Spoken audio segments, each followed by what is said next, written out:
Para que usted, después de usted. Aquí, por fin, llegando después de toda la jornada. Bueno, ya estamos aquí. ¿Cómo va la semana? Cuéntame. Bien, bien. Igual todavía viendo cómo elegir el caso de investigación de esta semana. ¿Tú cómo vas? Bien, la semana empezó, la verdad que es súper divertida. Nos invitaron al programa Pugyas Payachay. Así que ya te imaginas, estuvimos ¿Ganaste, ahí. supongo?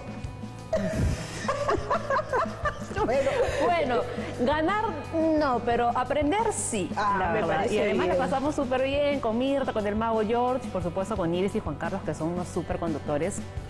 Nos trataron de maravilla. Tienes que ir, tienes que ir. Tengo que ir. Ay, aunque a mí me pone un poquito nerviosa Lo de los esto de concursos. ¿no? Nada, anímate, te Eso lo vas de a que pasar. tú tienes que ir y lo importante es competir y no ganar, no va conmigo mucho, pero... Bueno, aquí lo importante es aprender, más que nada. Bueno, voy a meterme eso. Hay Y que hablando aprender. de aprender, a ver, ¿qué vamos a elegir esta semana? ¿Has visto los correos? ¿Te ha llamado alguno la atención? Mira, yo todavía no he elegido el caso, estoy viendo a partir de las comunicaciones que estamos recibiendo, pero creo que dentro de unos minutos ya me decido. ¿Y tú? Yo también. Como siempre, hay varios, ¿no?, que nos llaman la atención. Hay que saber elegir bien y sobre todo ver la forma de orientar a nuestros televidentes, que este es el objetivo de este programa. Así es, entonces hay que ver los casos. Hay uno en particular que he visto sobre los despidos. ¿Viste tú? Me suena, pero todavía no lo he leído muy bien. He visto algo sobre despidos, también el reglamento para ciclistas. Ya sabes que ahora, pues, no, con la pandemia, la gente ha empezado a comprar un montón de bicicletas, pero a veces no las utilizamos de manera correcta, hablando, digamos, de leyes de tránsito, ¿no? Claro, claro que sí. Entonces, bueno, vamos a averiguar, dependiendo del caso que elijamos, rapidito decidimos y compartimos, ¿te parece? Perfecto. Mira, hay uno que habla sobre el techo propio, sobre el programa del Fondo Mi Vivienda. De repente ese te podría interesar a ti. Sí, me parece genial. Entonces, veamos los casos, identifiquemos a quién hay que entrevistar en este tema de techo propio y seguimos, ¿te parece? Perfecto, vamos a indagar entonces.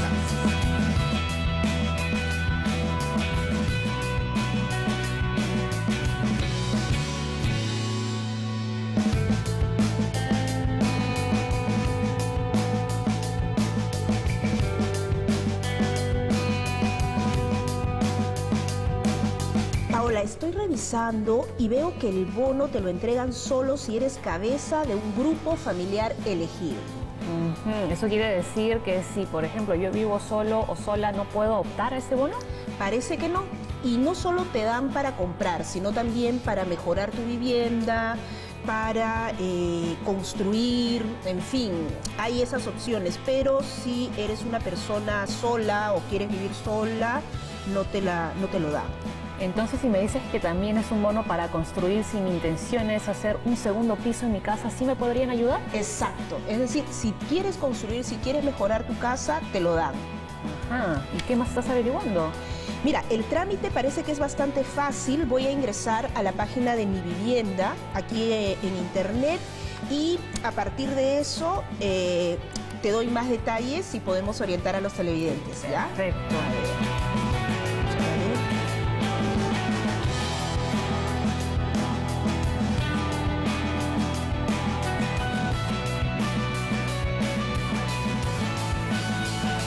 Ahora sí, mira, justamente ya encontré en el Fondo Mi Vivienda, el señor José Carlos Forero sería la persona con la cual podemos conversar. Entonces yo en estos momentos me conecto vía Zoom, hacemos la entrevista y te cuento los detalles, ¿te parece? Sí, porque la verdad este tema me interesa muchísimo. Muy bien, entonces voy a la entrevista y hablamos. Yo voy a seguir buscando a ver si me decido ya para algún tema. Sí, hablamos entonces. Chao. Chao. Chao.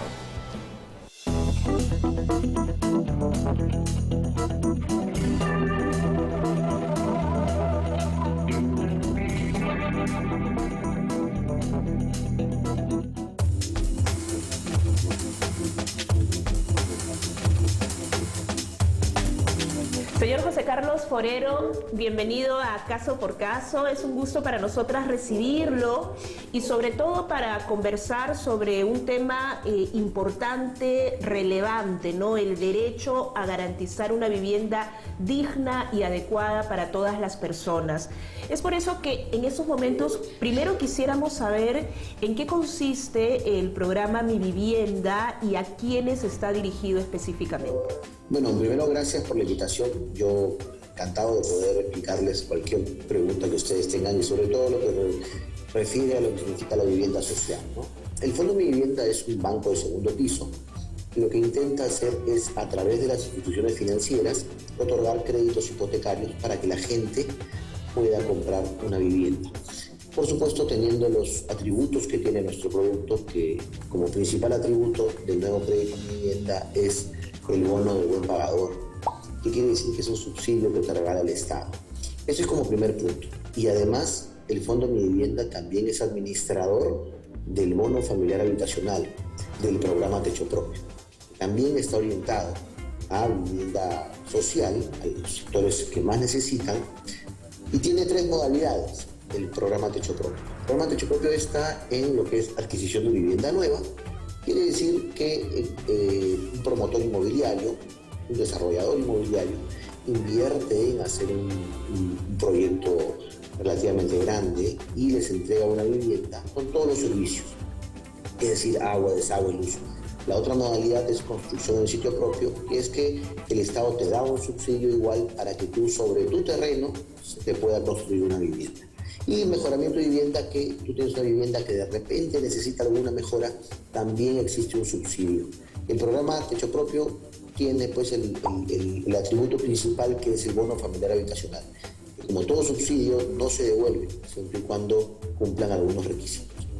Eso es básicamente el Fondo Mi Vivienda. Sí, y explíquenos un poco más sobre Techo Propio, ¿no? Y sobre todo en esos momentos que, bueno, hemos visto los últimos acontecimientos, sobre todo en Lima, donde mucha gente, debido a este contexto de pandemia, ha tenido que dejar los lugares donde han alquilado, ¿no? Efectivamente, Techo Propio como programa es un programa del Ministerio de Vivienda, que lo administra el fondo, administra el subsidio, que es el bono familiar habitacional. Lo que intenta hacer es que la gente de menos recursos pueda obtener este subsidio y pueda tener una vivienda digna. Existen más de 160 proyectos a nivel nacional, en los cuales el Estado les regala a la familia, cumpliendo ciertos requisitos, 38.500 soles.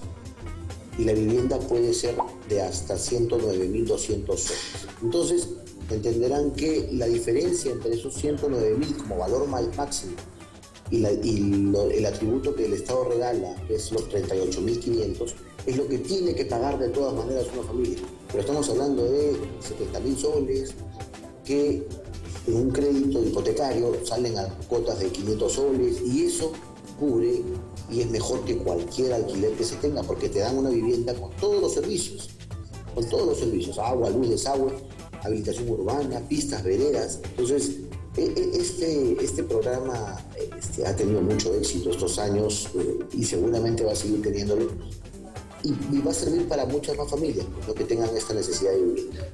Como tú bien mencionaste al inicio, vivienda digna y de calidad.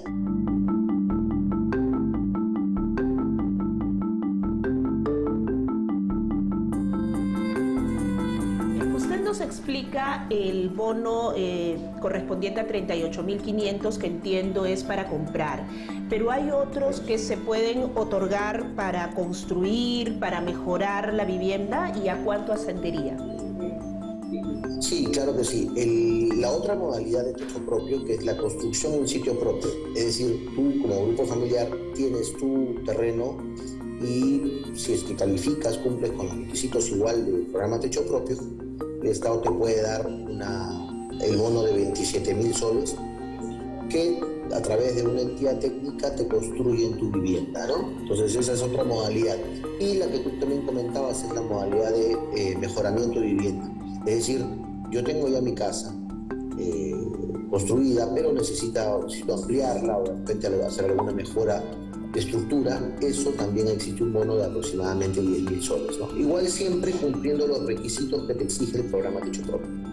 ¿Y cuáles son los requisitos precisamente para poder acceder a esto? Claro que sí. Son 4 principales requisitos para las 3 modalidades. Primero, conformar un grupo familiar, porque el programa Techo Propio está orientado a dar vivienda a la familia. Entonces tienen que haber al menos 2 personas que conformen un grupo familiar, un dependiente y una jefatura de familia. Además, no tienen que tener vivienda ninguno de los miembros del grupo familiar. Además, no tienen que haber recibido ningún apoyo previo relacionado con vivienda, evidentemente. Y además tienen que tener limitaciones en el ingreso. Es decir, por ejemplo, para comprar una vivienda, que es la primera modalidad, el ingreso máximo familiar no puede exceder los 3.715. Y en el caso de construcción en sitio propio, el ingreso máximo familiar permitido es 2.700 soles. Entonces, cumpliendo esos 4 requisitos, podemos postular al programa Techo Propio y poder continuar con el proceso para que puedas acceder al bono. Interesante el tema de las familias. Por ejemplo, ¿a qué estamos denominando familias? Es decir, ¿son 2 personas de diferentes sexos necesariamente? ¿Son madre e hijo? ¿Cómo se determina la familia? El grupo familiar se determina como al menos 2 personas que tengan hasta el 2º grado de consanguinidad o afinidad. Como tú bien decías, puede ser una pareja, no necesariamente casados, puede ser el abuelo con su nieto, puede ser padres e hijos. Es decir, hay diferentes combinaciones, como le digo, hasta el 2º grado de consanguinidad o afinidad.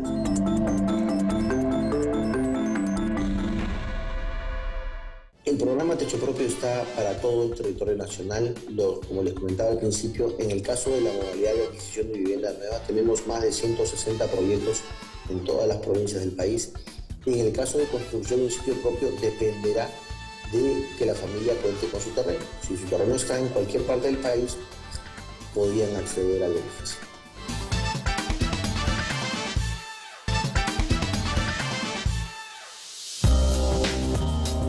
Cada 18 de mayo se celebra el Día Nacional de la Mujer Indígena u Originaria. Esta fecha fue establecida por el Congreso de la República en el año 2020, con el objetivo de visibilizar, valorar y promover la participación de la mujer indígena u originaria en el desarrollo del país, tanto en el ámbito social, económico, político y cultural. Con la conmemoración de esta fecha, también se propicia la apertura a espacios de reflexión y balance para obtener un impacto positivo en sus vidas y su entorno.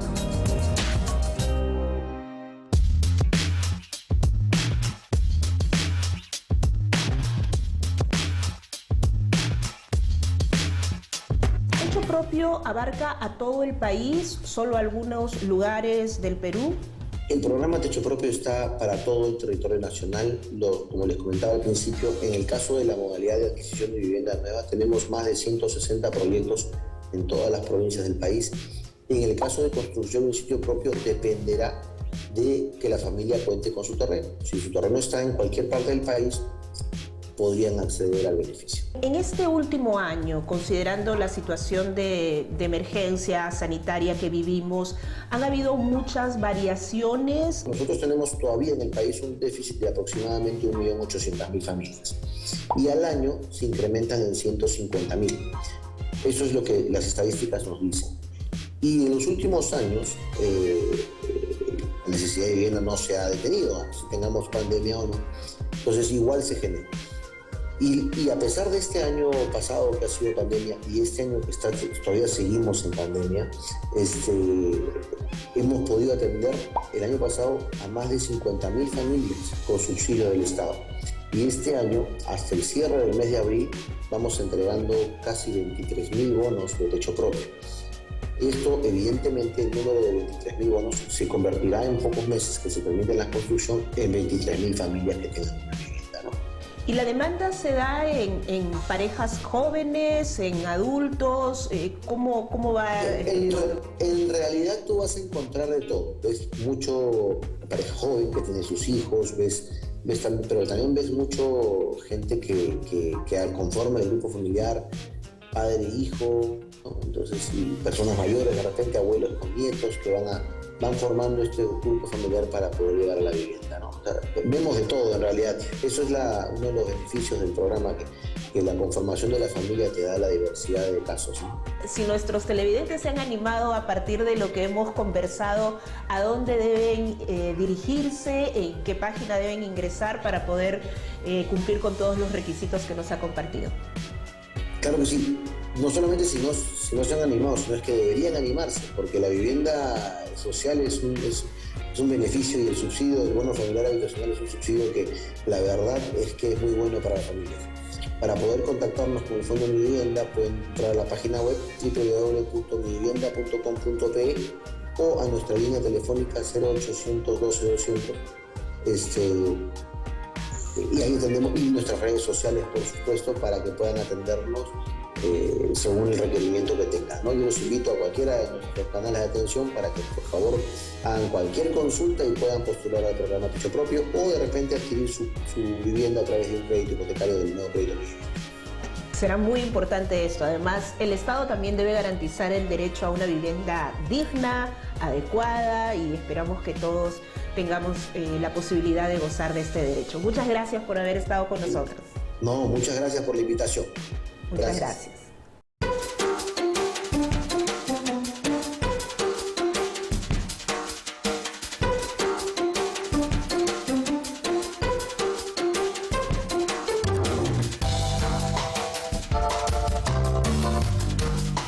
Sofi, ¿te fuiste? Hola, Paola.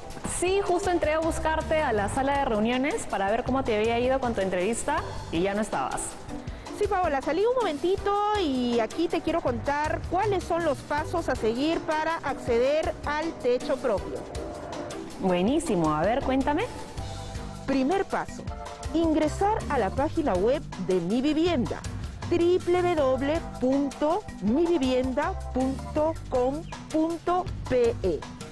Segundo paso, debes buscar la casilla que dice Personas en busca de vivienda. Esta te llevará a otra ventana donde encontrarás la opción de Techo Propio y haces clic. Paso 3. Debes ingresar a la opción Adquisición de vivienda. En esta categoría tendrás información sobre en qué consiste el bono, el valor y además cómo registrarte. Paso 4. Debes descargar los documentos ingresando a formularios Techo Propio. Estos también te permitirán descargar formulario de grupo familiar, carta poder y declaraciones juradas. Con todos estos documentos podrás postular a Techo Propio en cualquiera de los centros autorizados a nivel nacional. Eso es todo lo que podemos saber entonces, Paola, con respecto al bono Techo Propio. Perfecto. ¿Y tú tienes alguna novedad? También tengo novedades. Listo, allí nos vemos, ya estoy yendo. Dale, nos vemos hasta ahora. Chao, chao.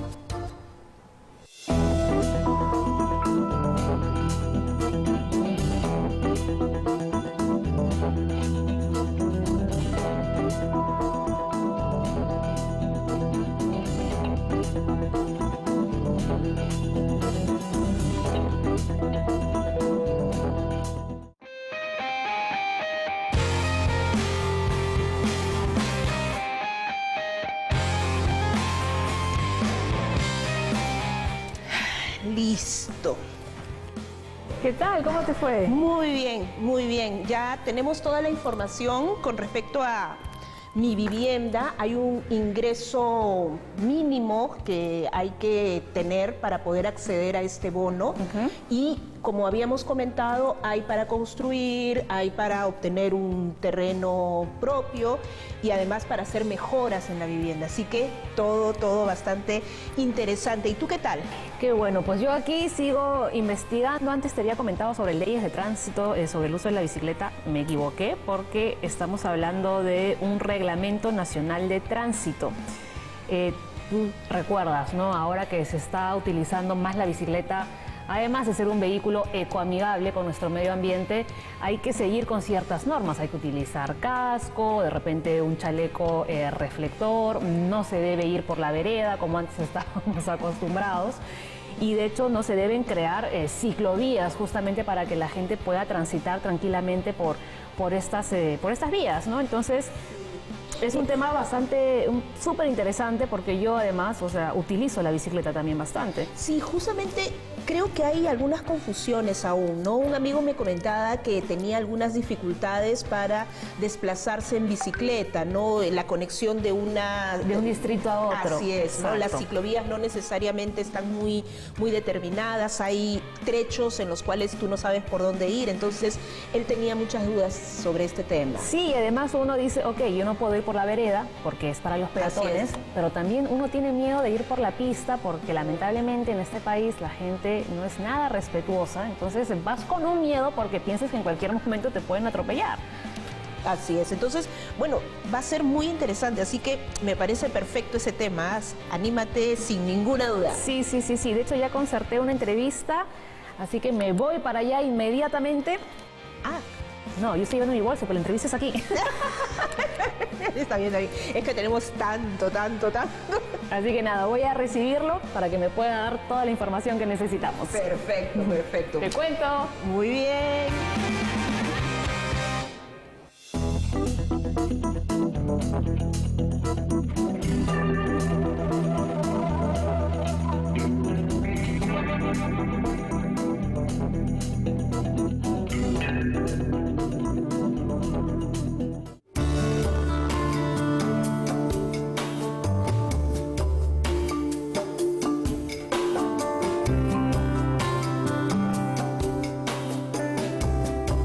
Carlota, muchísimas gracias por estar aquí en Caso por Caso. El día de hoy vamos a hablar del reglamento de los ciclistas. Hemos visto, ¿no?, que en la pandemia muchísima gente empezó a comprarse una bicicleta para trasladarse porque evidentemente era el medio de transporte, digamos, más sano, por así decirlo, para evitar el contagio del coronavirus. Pero a día de hoy ya existe un reglamento para los ciclistas que uno debe cumplirlo porque si no hay sanciones. ¿Cómo estás? Bienvenida.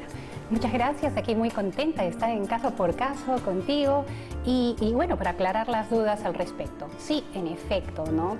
En el 2019 se publica ya la ley de la bicicleta, la ley 3936, y al año siguiente, el 3 de junio, se publica su reglamento y se ha dado un plazo de un año que se cumple el 3 de junio de este año para que comiencen a aplicarse las sanciones a los ciclistas que incumplan el reglamento. ¿Y qué es lo que dice este reglamento?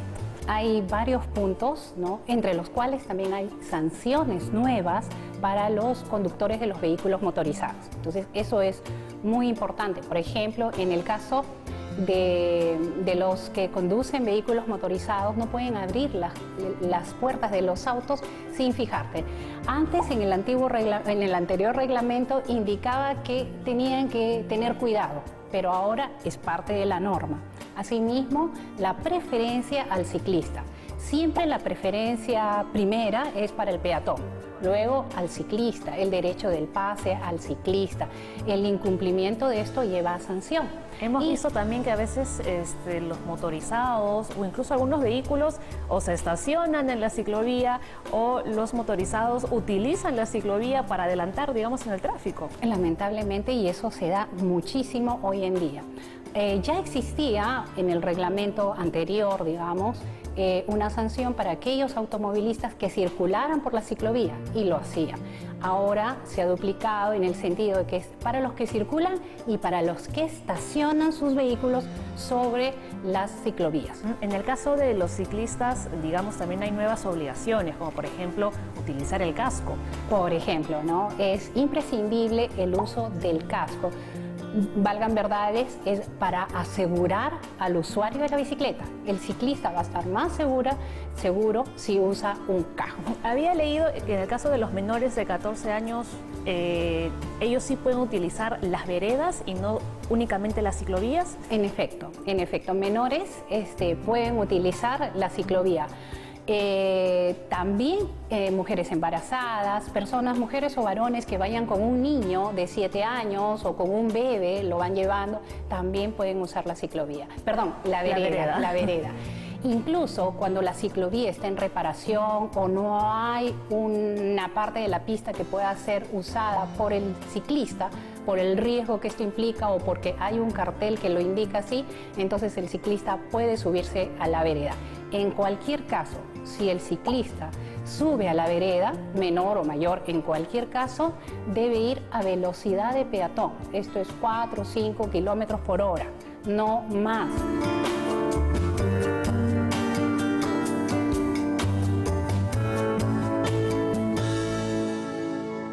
Ahora, ¿cuáles son las sanciones para los ciclistas en el caso de incumplir este reglamento? La más fuerte, ¿no, Chovite? Es aquel ciclista que maneja en estado de ebriedad. Incluso, como sanción también, la bicicleta se le incauta, ¿no? La bicicleta.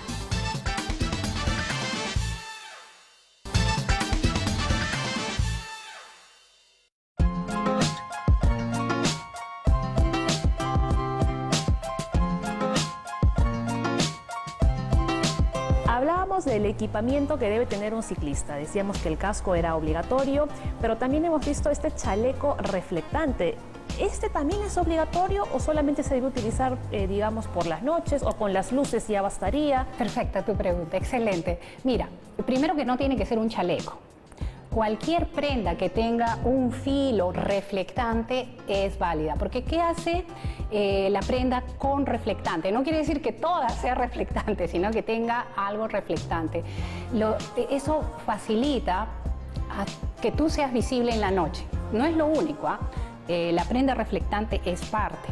Y entonces, ¿qué pasa? Viene el carro con sus luces y entonces ya te está viendo. No solamente está viendo la bicicleta, porque resulta que la bicicleta también tiene que tener en la noche o en túnel, digamos, o en espacios donde no hay visibilidad, o sea, excesiva neblina, por decir, ¿no? O algo así, ¿no?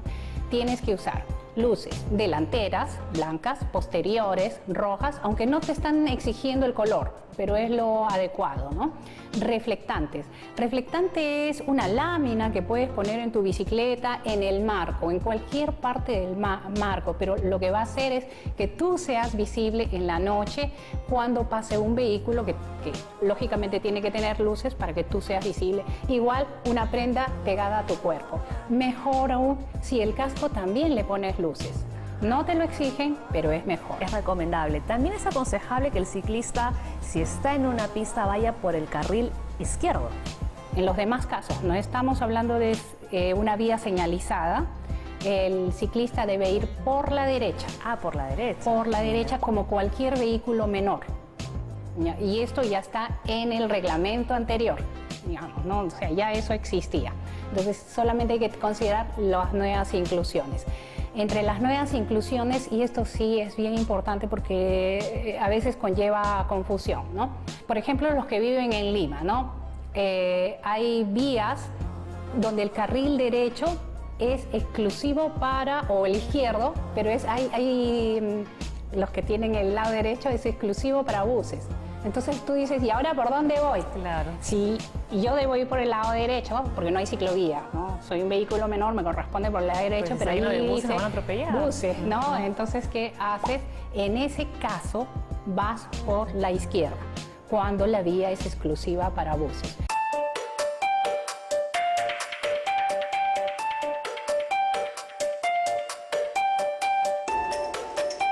Ahora, ¿cuáles son las sanciones para los ciclistas en el caso de incumplir este reglamento? Sí, la más fuerte, ¿no, Chovite? Es aquel ciclista que maneja en estado de ebriedad, ¿ya? Incluso, como sanción también, la bicicleta se le incauta, ¿no? La bicicleta. Entonces tiene una sanción económica y se le quita la bicicleta. Esa es la primera y la más alta. Luego, aquellos que dicen por imprudencia, ¿no? Manejo imprudente. ¿Y qué implica este manejo imprudente? Que tu bicicleta no tenga luz delantera, trasera y reflectantes, un timbre, o el timbre lo puedes llevar tú también, eso es, y buenos frenos. Entonces repetimos, ¿no? Las luces, ya, para la noche, porque también de repente yo salgo solo de día, no necesito ni luces ni reflectantes, ¿no? Pero para quienes transitan en la noche o por un túnel o en zonas con alta neblina o poca visibilidad, entonces luces delanteras, traseras y reflectantes. Es uno. Y después, todas las bicicletas, buenos frenos y un timbre o un elemento sonoro, cualquier elemento sonoro que permita avisar ya sea a los peatones como a los motorizados.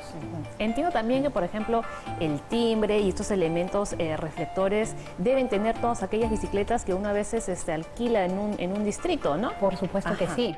Claro, de otro modo quien estaría incumpliendo sería la municipalidad. Así es.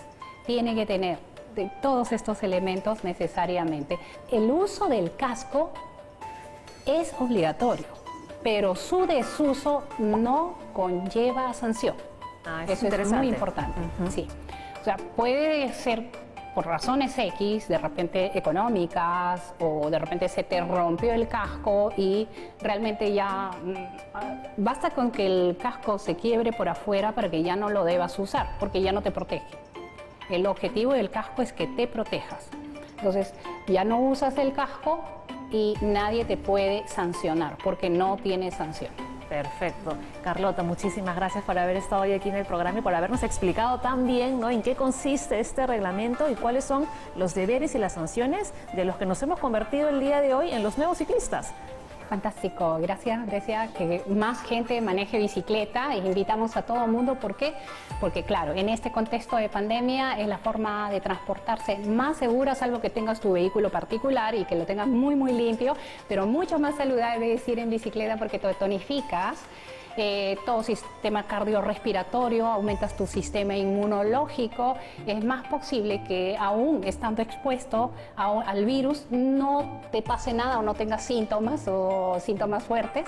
Entonces hay que manejar bicicleta y lo mejor de todo, no contaminamos el medio ambiente, que ahí también estamos jalados, pero ya otro día vamos a hablar de eso. Ahí lo haremos.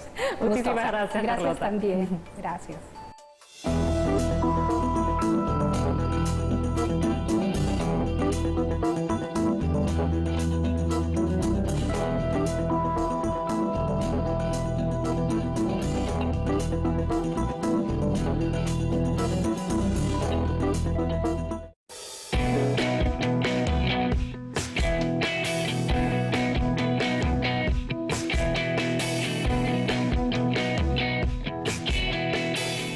Gracias. Bueno, pues ya hemos terminado nuestros dos primeros temas. Nos queda uno. Nos queda uno y hay que averiguar precisamente un tema que a mí me gustaría abordar. Es cuando hay la disputa entre los padres por la tenencia del hijo e incluso la posibilidad de llevárselo sin el consentimiento del otro progenitor, ¿no? Es un tema bastante doloroso, sí, y sobre todo porque los que más sufren son los pequeños. Así es. En este caso entiendo que no sería un secuestro, sino una sustracción del menor. Entonces, sin duda, ninguno de los padres está interesado en dañar al hijo necesariamente, ni siquiera a la contraparte, pero debido a la falta de información se empiezan a dar disputas muy duras, dolorosas, muy fuertes, ¿no? Entonces, quizás la primera pregunta que se le debería hacer a nuestra especialista o a un especialista es que nos defina muy bien estos dos términos, ¿no? Secuestro, sustracción. Secuestro, por ejemplo, es un término que encajaría en el caso de que un padre o una madre se lleve a su hijo sin el consentimiento del otro o de la otra. Así es, inicialmente parece que no, pero como bien lo señalas, hay que consultar al especialista, hay que ver cómo se puede prevenir llegar a una situación tan difícil, ¿no? Esa es la clave, la prevención. Sí, porque sin duda hay que considerar siempre el bien superior del niño. Entonces, en este contexto va a ser importante lo que nosotros podamos obtener. Entonces, sería una especialista en Derecho de Familia. Perfecto, vamos a buscar a ver qué encontramos por aquí. A ver.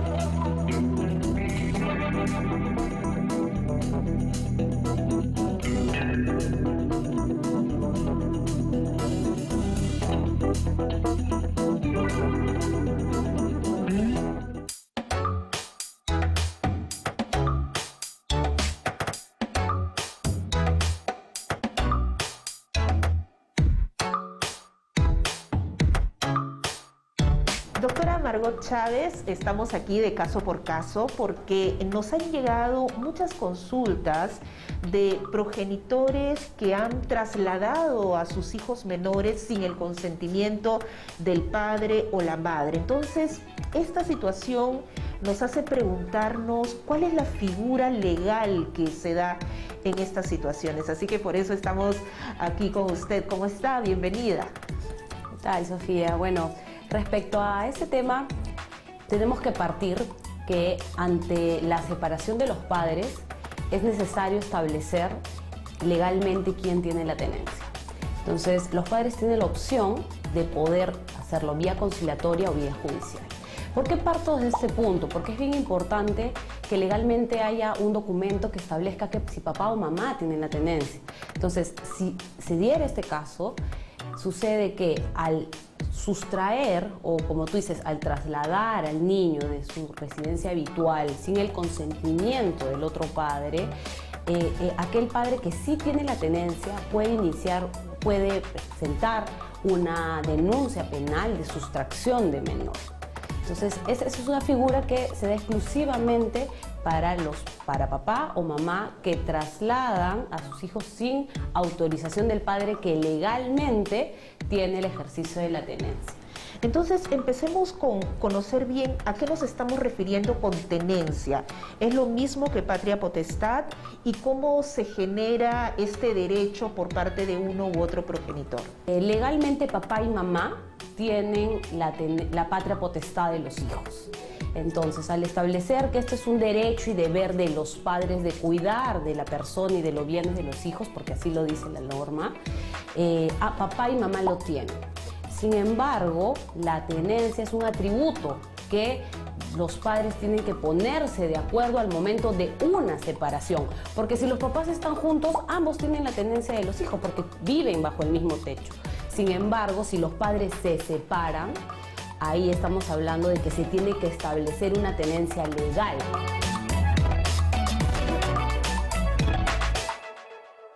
Para hablar de sustracción es sinónimo de traslado, ¿no? Yo estoy ejerciendo un régimen de visitas, recojo a mi hijo y lo traslado hacia mi casa. Y yo quedé con la mamá que tenía que retornarlo a las 5 de la tarde, pero no lo retorno a las 5, simplemente ya no se me da la gana y no lo retorno. Entonces es que estoy faltando a un acuerdo, entonces ahí se genera un ilícito.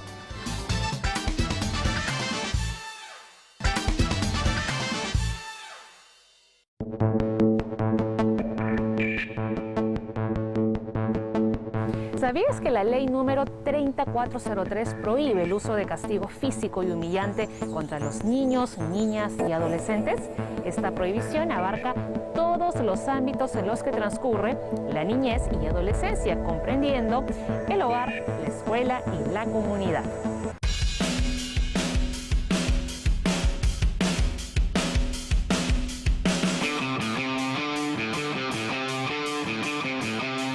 Cuando se produce este traslado del menor de edad sin el consentimiento del padre o la madre, ¿de qué estamos hablando?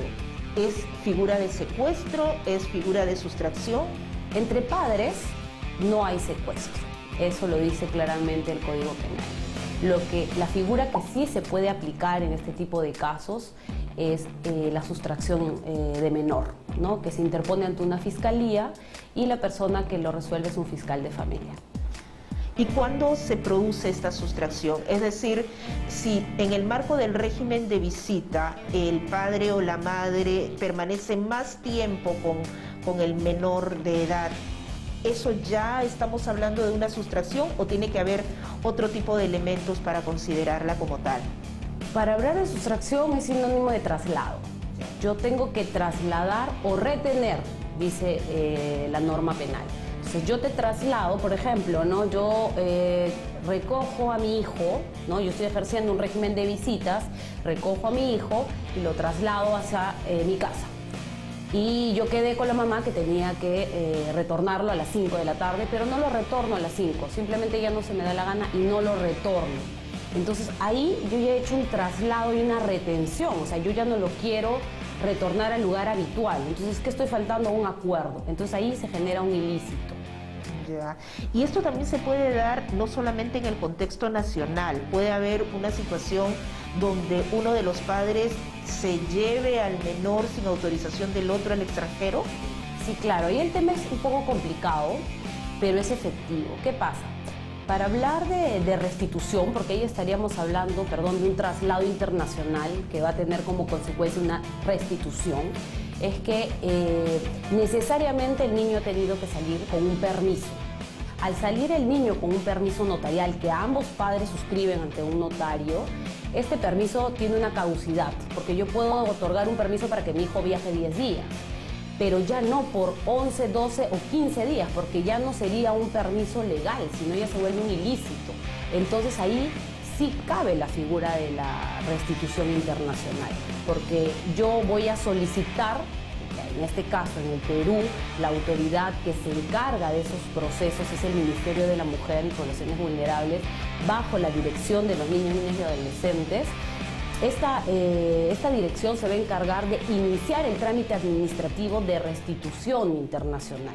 Yo como papá me acerco al ministerio, solicito este trámite administrativo donde informo que mi hijo, por ejemplo, se encuentra en la ciudad de España y por ende yo necesito que él retorne porque yo le otorgué un permiso a la mamá y la mamá ya se excedió de ese permiso. Entonces, por ende yo tengo que solicitar el retorno.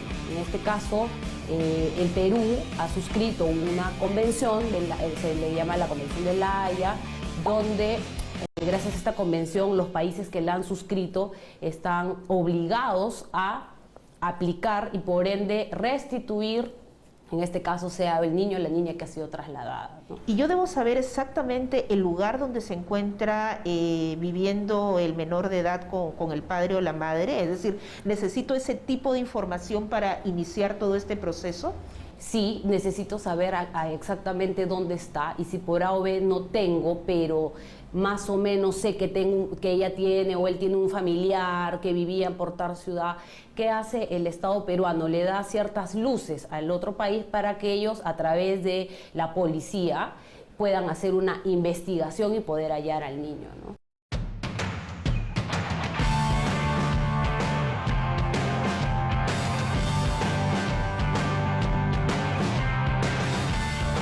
¿Puede un padre o una madre ser no habido, entre comillas, con el menor de edad?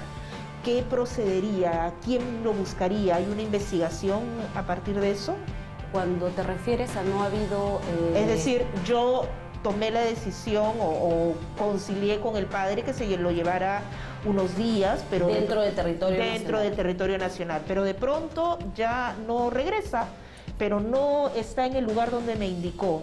¿Qué procede allí? ¿Quién investiga? Claro, ahí lo que inicia la investigación es la policía, ¿no? La policía y junto con Fiscalía empiezan a hacer toda una investigación para que a nivel nacional también se informe en todo lo que es fronteras, ¿no?, del paradero de los niños. Se les brindan todos los datos, tanto de papá como de mamá, para que puedan tener una búsqueda mucho más exhaustiva y certera también.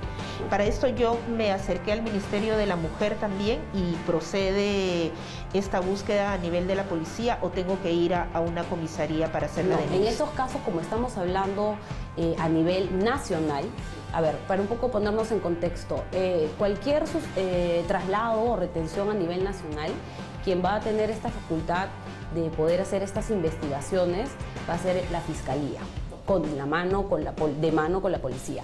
Sin embargo, si mi hijo o mi hija ha sido trasladada fuera del país, yo tengo como ente rector al Ministerio de la Mujer bajo esta dirección de niños, niñas y adolescentes, donde ellos se van a encargar de informar a la Interpol, al país solicitante, de que puedan ayudar con esta búsqueda, ¿no? Para poder trasladar al niño. Entonces son dos figuras completamente diferentes, ¿no? ¿Y cuánto tiempo dura este trámite? ¿Es un trámite engorroso? ¿Qué consideraciones habría que tener en cuenta para saber que va a llegar a buen puerto esta situación? Claro, mira, a nivel nacional definitivamente dada la carga laboral que tiene tanto Fiscalía como Policía, puede ser que demore, pero sin embargo siempre se da prioridad porque hay niños y niñas de por medio, ¿no? Entonces siempre va a haber cierta prioridad, pero que de igual manera siempre tiende a tardar unos meses. Si estamos hablando a nivel internacional, o sea, a los meses yo le agregaría hasta el periodo de un año. Usted, con la experiencia que tiene en estos casos, pudiera darle algunos consejos a los padres y a las madres en este sentido, ¿no? ¿Cómo evitar llegar a una situación tan difícil en la cual quien va a tener las consecuencias negativas mayormente es el niño o la niña? Mi mejor recomendación es que siempre se concilie. Con esa acta de conciliación se pueda lograr cumplir los acuerdos y no llegar a la vía judicial para no tener estos problemas de los traslados o las retenciones de papás, el querer yo llevármelo sin el consentimiento, porque lo único que finalmente se genera es un daño emocional y psicológico de los hijos, ¿no? Y cuando se produce la separación, considerar desde ya la tenencia. No Sí. dejarlo a lo que pase. Exacto, completamente, ¿no? Si yo ya sé que mi relación no funciona, lo mejor es que legalmente hay un documento que establezca quién va a tener la tenencia. Muy bien, muchas gracias, doctora. Ha sido un gusto poder contar con usted y seguramente nuestros televidentes están mucho mejor informados sobre este tema. Muchas gracias. Gracias a ti.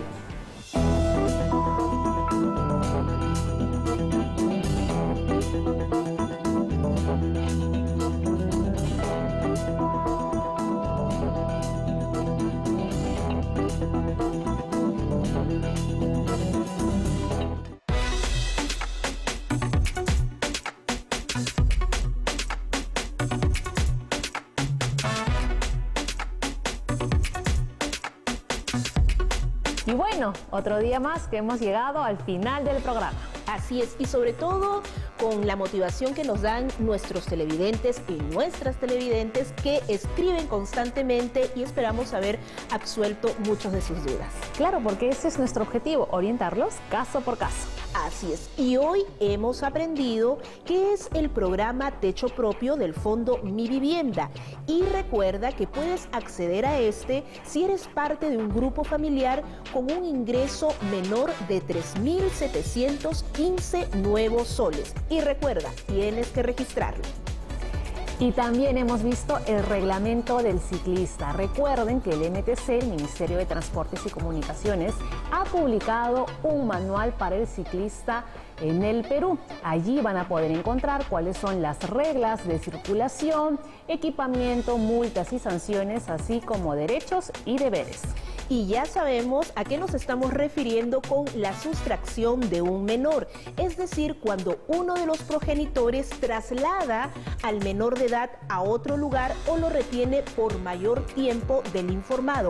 Hay que prevenir esta situación, sobre todo en beneficio de los hijos y las hijas.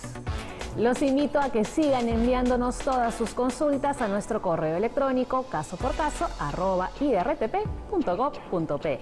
Y recuerda que mañana a las 3 de la tarde tenemos al Mago George, a Stephanie y a Katy con La Voz Cantante. Una oportunidad para aprender un poquito más de música. A las 4 de la tarde sigue en nuestra sintonía porque están Joaquín y Almendra en Hecho a Mano. Nosotras los esperamos el jueves, ya lo saben, 4 en punto, aquí en Caso por Caso. Nos vemos. Chao, chao. Chao.